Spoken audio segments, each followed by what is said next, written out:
Hoxe imos tratar o texto expositivo.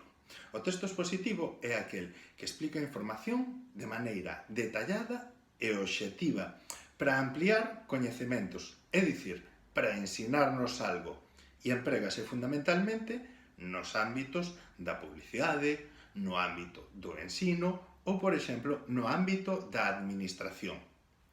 En canto ás súas tipoloxías, poderemos falar de textos expositivos secuenciais, de textos expositivos descriptivos e de textos expositivos de carácter argumentativo. Os secuenciais son aqueles que nos presentan a información de maneira cronolóxica, por orde cronolóxica. Serán aqueles textos expositivos nos que se fala de acontecimentos históricos, pero incluso tamén nos que se fala, por exemplo, de receitas. É dicir, ninguén nos vai explicar nunha receita o tempo que algo ten que botar no forno antes de que manipulemos aquelas materias primas, aqueles ingredientes que van ser postos no forno. Ou ninguén nos vai a comezar a explicar o século XVII da historia da Galiza sin ternos explicado previamente o que acontecía no século XV, no XIV, é dicir, a historia, como sabedes, vais aprendendo desde os primordios en dirección á actualidade, porque o que aconteceu antes ten consecuencias nas realidades de séculos posteriores. Despois teremos, como decimos, o texto descriptivo, que é un texto expositivo que explica a información a medida que a presenta. É o que acontece no ensino ou nas conferencias. É dicir, se eu quero tratar con vos un tema relacionado coas categorías verbais, terei que explicar previamente que é o verbo. E, finalmente, o texto argumentativo. É aquel que explica as causas e consecuencias dun determinado tema sobre o que se presenta a información. Por exemplo, acontecería isto nunha conferencia sobre o cambio climático. É dicir, eu parto da base da existencia do cambio climático, explicarei as súas causas e, finalmente, no meu texto argumentativo, tentarei alertar as persoas das consecuencias que o cambio climático está xerando na nosa vida e das que xerará a futuro, e, incluso, poderei reflectir sobre o feito de que esas causas levan esas consecuencias e que para evitar esas consecuencias temos que actuar sobre as causas. Entón, un texto expositivo argumentativo. E, finalmente, así a nivel formal, a nivel de tipoloxías, simplemente temos que lembrar que os textos expositivos poden ser textos orais ou textos escritos.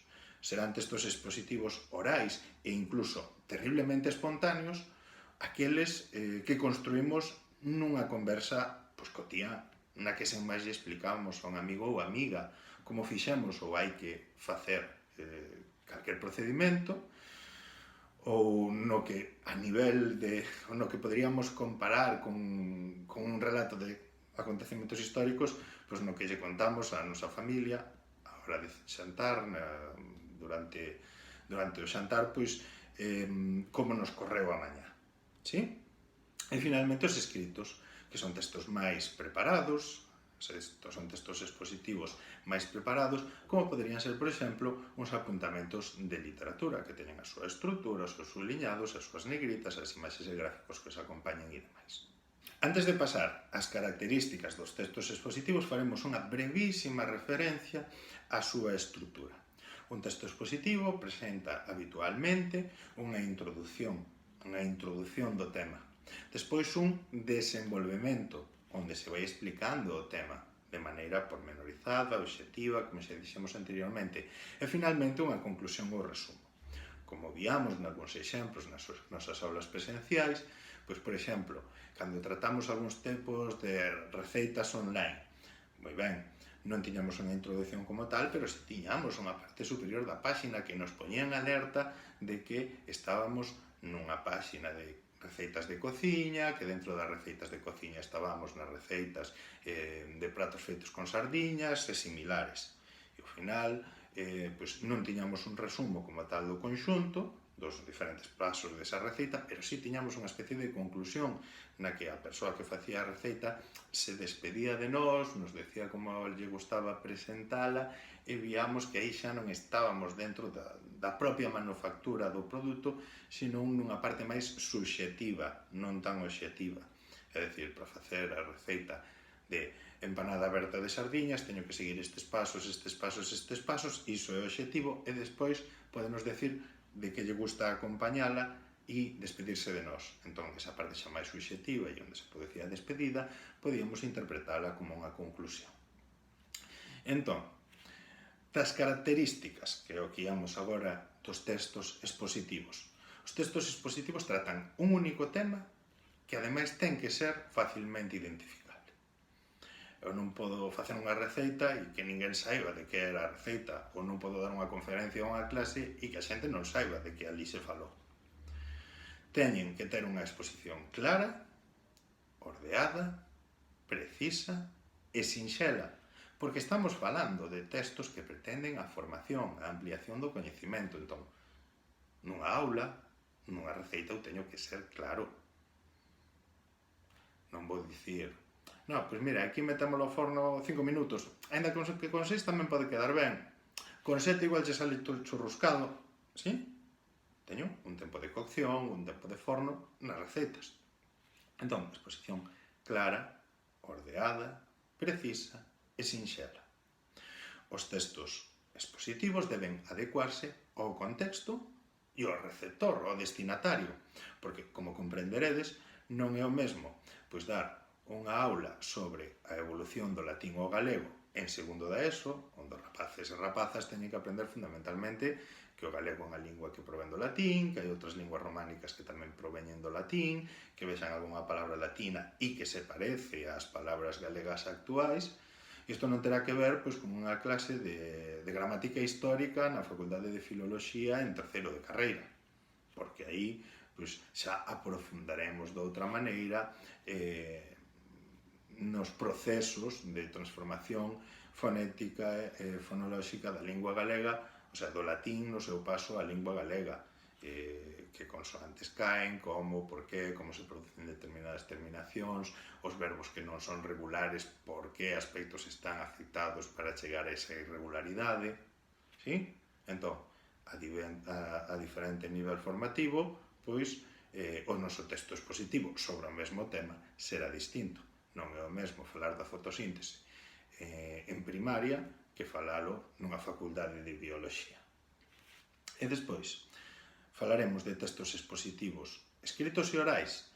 Se son escritos a nivel de características, pois dividiránse en títulos que contarán con diferentes apartados e que buscarán con esta división, con esta estructuración, facilitar a comprensión. Para esta mesma comprensión, apoyarémonos en recursos gráficos, é dicir, en esquemas, en fotografías, en dibuxos que acompañen os nosos textos escritos.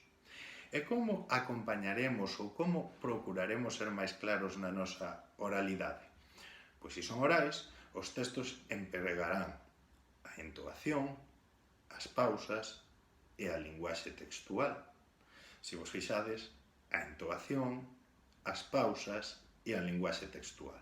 Ao repetir esta serie de 3 características, eu procuraba unha entoación clara, que coas pausas marcase cada unha das partes e coa linguaxe textual ia apuntando esas 3 ferramentas que empregamos nos textos orais. Por lo tanto, servenos como exemplo.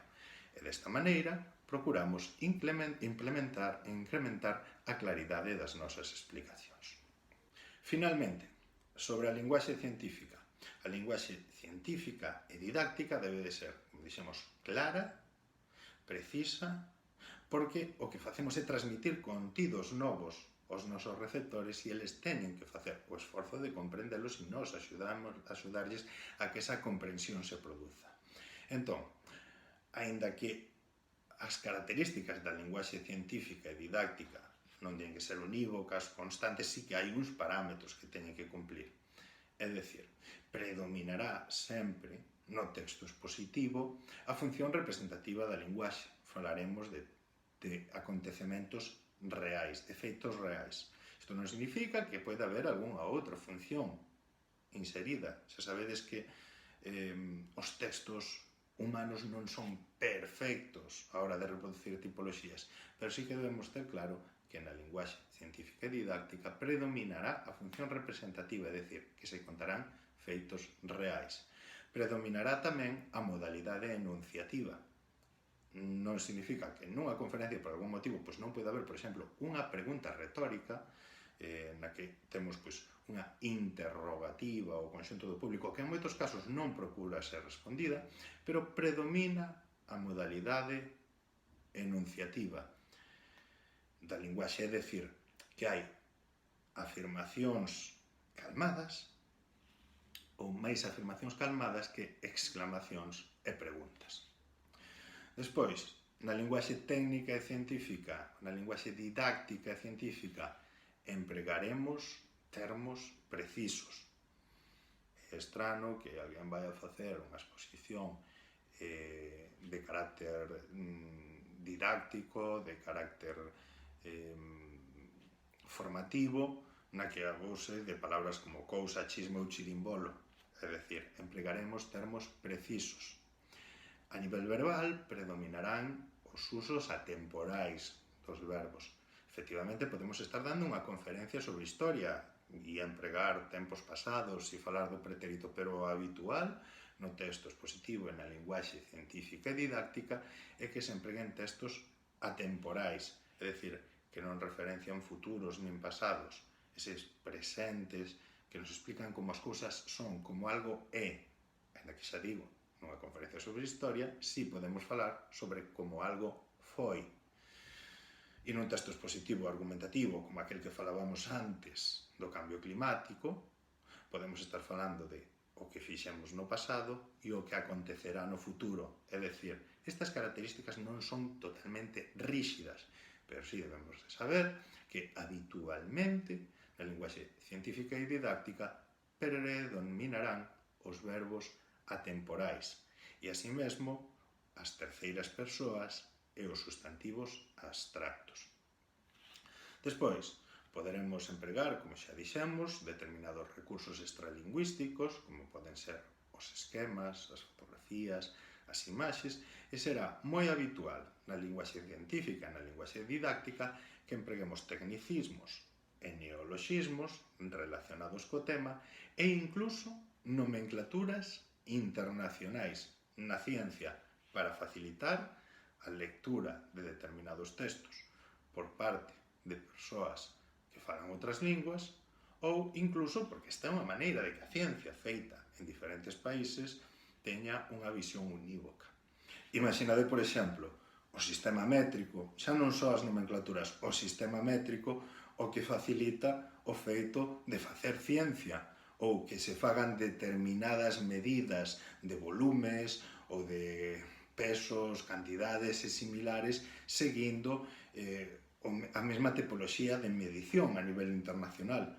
Se eu medise con algo distinto o metro en cada país, sería moitísimo máis complicado que os ensaios, os experimentos, as probas, as conclusións, os artigos científicos realizados en diferentes universidades, en diferentes países, fosen comparables. Entón, na linguaxe científica, na linguaxe didáctica, téndese a este tipo de nomenclaturas internacionais, porque son textos que tamén están pensados para non só ser lidos por nativos, para ser lidos a nivel internacional, e tamén empregaremos tecnicismos, neoloxismos, porque, como dicíamos, nos permitirán ser moito máis claros e precisos. E, ademais, para esta precisión, contribuirá tamén a última das características, que é o abundante emprego de exemplos. Finalmente, as exposicións poderán ser espontáneas ou máis elaboradas. Dicíamos antes que podían ser orais e escritas, e as orais tenden a ser máis espontáneas e as escritas tenderán a ser máis elaboradas, o que non quere decir que unha conferencia non poda ser ampla e claramente preparada. Entón, as espontáneas produciránse fundamentalmente no ámbito familiar, nas conversas cos amigos, e nelas pois explicaremos coñecementos ou acontecementos simples. As máis elaboradas? Pois as máis elaboradas son as máis formais. Moitas veces exixen guión previo, poden ser, como dixemos, orais e escritas, e son exemplos delas pois unha clase, unha conferencia ou incluso fora do ámbito académico un libro de instruccións. E por aquí quedamos. Espero que esteades moi ben, faced as tarefas e un grande abrazo. Chao.